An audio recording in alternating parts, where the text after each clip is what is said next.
friends! Welcome back to another episode of Tic Tac Toe Storytime with me, Steffi. Thank you for joining with me today, and I'm so excited to have you here in the story. Today, I will read you another book about Halloween, and in today's story, we will follow a boy named Ethan who can't fall asleep without his monster named Gabe. But Gabe has left a note saying that he's gone fishing. Will Ethan find Gabe at the end, or will he lose him forever? Let's find the answer as we read I Need My Monster. Please enjoy the story. I Need My Monster, written by Amanda Noll and illustrated by Howard McWilliam.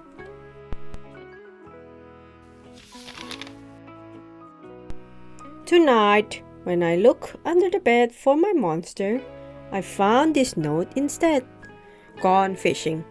Back in a week. Gabe. What was I going to do? I needed a monster under my bed. How was I supposed to get to sleep if my monster was gone? I tried to sleep, but it wasn't the same without Gabe.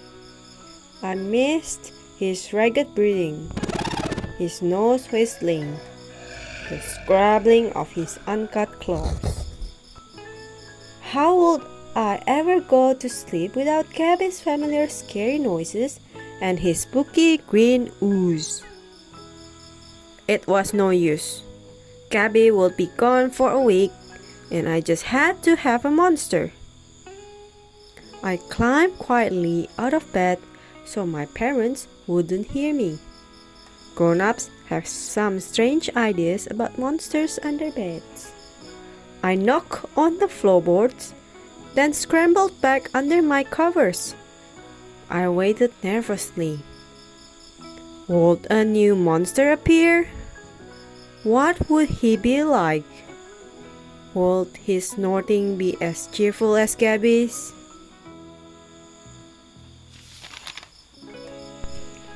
When I heard some creaking under my bed, I knew that the substitute monster has arrived. Good evening, said a low, pretty voice. My name is Herbert, and I will be your monster for the evening. Herbert? What kind of name is that for a monster? You don't sound scary at all. Have you ever scared a kid before? Well, no, but I have read all the best books on the topic. Do you have long teeth and scratchy claws? I asked. No, but I have an overbite, and I'm a mouth breather. Listen. Hee-hoo, hee-hoo. Hee-hoo, hee-hoo, hee-hoo. Herbert's panting was kind of scary, but it wasn't enough for me.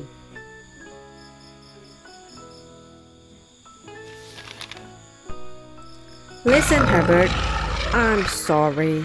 I just don't think this is going to work. It's nothing personal, but I really need a monster with claws. Picky, Herbert complained. As you wish, I'll go. There was some more creaking, then Herbert was gone. Some scratching warned me that a second monster had appeared. Good evening, he said in a high, silky voice. My name is Ralph. I understand you need a monster with claws. If you would please lean over, I will hold out an arm for inspection. I crouched on the edge of the bed, hoping to see a horrible shaggy arm with sharp, ragged nails. Instead, I was surprised to see slicky brush fur with smooth, shiny claws.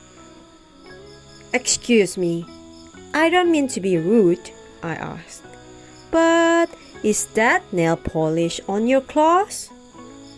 Yes, it is, Ralph replied. I believe professional monsters should always be well groomed. I could tell that this was not going to work either. I'm sorry to disappoint you, Ralph, but I need a monster with scary claws, like Gabby's, I thought. I heard some more scratching, and I knew Ralph was gone.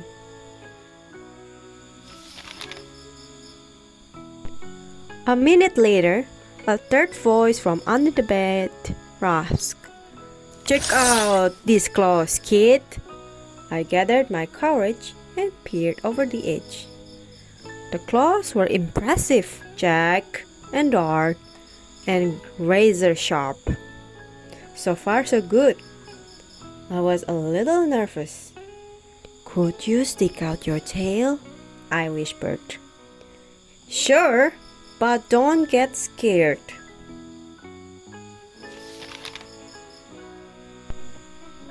I peeked through my fingers at the slimy tail slithering over the foot of my bed. That's when I noticed the bow. "Are you a girl monster?" "Of course I am," she snapped. "I'm Cynthia. Do you have a problem with that?" Yeah, I do," I admitted. "I definitely need a boy monster. Boy monsters are for boys, and girl monsters are for girls. Everybody knows that." "Well, aren't you a picky one?" She sniffed, and then she was gone. Was I being too picky? No, I knew that my monster needed to be well-clothed and menacing. The whole point of having a monster, after all, was to keep me in bed, imagining all the scary stuff that could happen if I got out. Then I heard a shuffling noise, and some slobbering. A fourth monster was under my bed. Hey, the name's Mac. One look at his claws proved that Mac was a big, scruffy boy monster. I shivered. Maybe this one would work out. "Those are excellent claws, but do you have a long tail?" I leaned over to see. "No, my tail is stumpy," Mark slurped. "But I do have an unusually long tongue." "Why would I be afraid of a long tongue?" I asked. "Oh, I don't know," he sighed, trying to sound terrifying. "You never know when I might lick you." I fell back on the bed, laughing.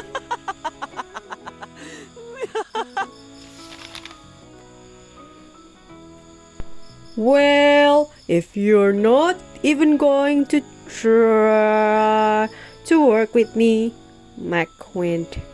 I held in my giggles. "I really don't think you should send me away," he warned. "Kids who reject 5 monsters in one night." "I did not reject 5 monsters tonight," I interrupted. "My regular monster went fishing." "Fishing, eh?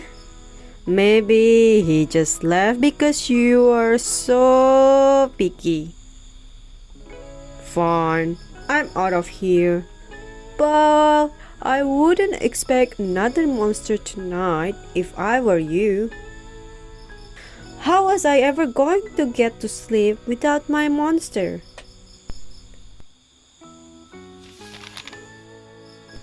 I was surprised to hear more creaking under the bed. Loud creaking with scratching. I thought no more monsters were going to appear tonight," I said. "Sorry, I'm late, kid." "Well, it was Gabe. I thought I would enjoy fishing, but I didn't, he explained. Those fish scare too easily. No challenge at all. You, however, are challenging, my friend. You're almost too old to be afraid of monsters. You keep me on my toes. Ah, toes. A delicious snack. The bat quivered as Gabby's stomach rumbled with hunger. Now, if you don't mind, I would like to start the evening with an ominous puddle of drool. I peeked over the edge of the bed. Green ooze spread soundlessly from underneath. Then the bed trembled as Gabby unfurled his spiked tail. He was daring me to guess where he might pop up. I shivered.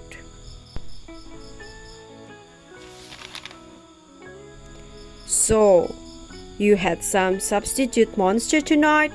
Gabby said, sharpening his claws on my bedpost. Were you scared? Then Gabby started tapping. I could tell he wanted to know if I still needed him. No other monster can scare me like you, I giggled, diving under my covers and pulling them up tight.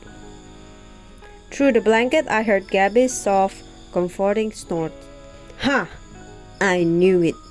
We're made for each other, he growled.